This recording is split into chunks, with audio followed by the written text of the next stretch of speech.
কখনো শুনছি বিচারপতিদের মাধ্যমে হঠাৎ করে কু হয়ে যাচ্ছে, কখনো শুনছি গোপালগঞ্জে হঠাৎ করে হাজার হাজার লক্ষ লক্ষ লোক রাস্তায় নেমে গেছে। এগুলো তো সত্যি, ষড়যন্ত্র তো চলছিল। সেই ষড়যন্ত্রের হাত থেকে এই দেশকে রক্ষা করার জন্য কিন্তু অন্তর্বর্তীকালীন সরকার এবং ছাত্র জনতা এবং বিএনপি নেতাকর্মীরা কিন্তু ঐক্যবদ্ধ ছিল। আজকে সেই ষড়যন্ত্র কিন্তু চলছে। ভাইরা আমার, আমাদের প্রয়াত নেতা বশির রহমান একটা কথা বলতো যে আমি মারা গেলে মক্কায় আমার দাফন হবে না, আপনারা হিন্দুরা মারা গেলেও কাশী বা বৃন্দাবন তো যাই হোক না কেন সেখানে আপনাদের নিয়ে যে দাওয়া হবে না, হবে নাকি? কথা বলেন হবে? তাহলে আমি মারা গেলে ঝিনেদা গোরস্থানে হয়তো আমার দাফন হবে, আর যদি কোনো কারণে অন্য কোনো পানি টানি তলেই মারা যায় তাহলে দাফন হলেই না। আর আপনারা যদি মারা যান তাহলে ঝিনেদার কোনো এক শ্মশানে, ঝিনেদার সদর উপজেলায় অথবা অন্য কোনো না কোনো জায়গায় আপনাদেরকে দাহ হবে, অথবা আপনার ইচ্ছা অনুযায়ী মাটির চাপা দেওয়া হবে।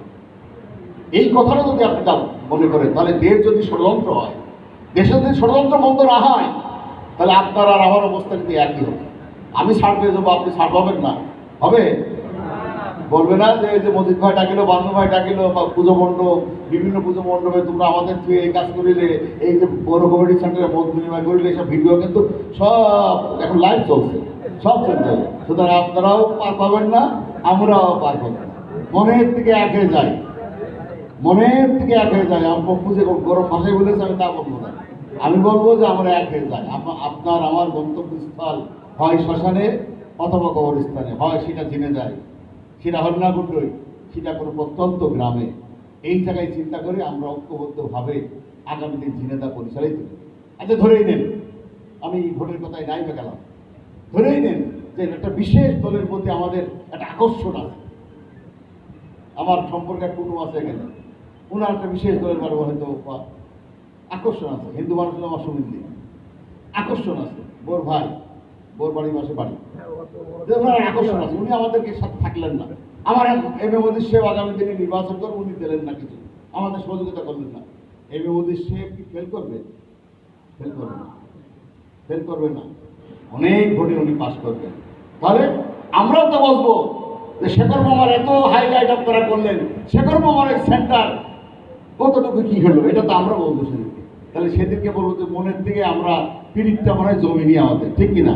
এই মনের থেকে আমরা পিরিটটা জমাই, আগামী দিন ঐক্যবদ্ধভাবে ঝিনেদা আমরা উন্নয়ন করতে চাই। প্রিয় বন্ধুরা আমার, আমি আপনাদেরকে বলবো যে আসেন এই ঝিনাইদা সবাই, এই ঝিনাইদা হিন্দু ঐক্য, বৌদ্ধ, মুসলমান সবাই, ব্যবসায়িক কারণে, ব্যক্তিগত সম্পর্কের কারণে এখানে অনেক মানুষ আছে যাদের রাজনৈতিক সম্পর্কের কারণে অনেকের সাথে আমাদের কিন্তু ব্যক্তিগত সম্পর্ক আছে। আমাদের প্রিয় নেতা এম এ মদির সাহেবের সাথে ব্যক্তিগত সম্পর্ক আছে। সেই সম্পর্ক আমরা বজায় রাখি। সেই সম্পর্কের সূত্র ধরেই বিগত 1 মাস বাংলাদেশের কোথায় কি হয়েছে আমার জানা নেই।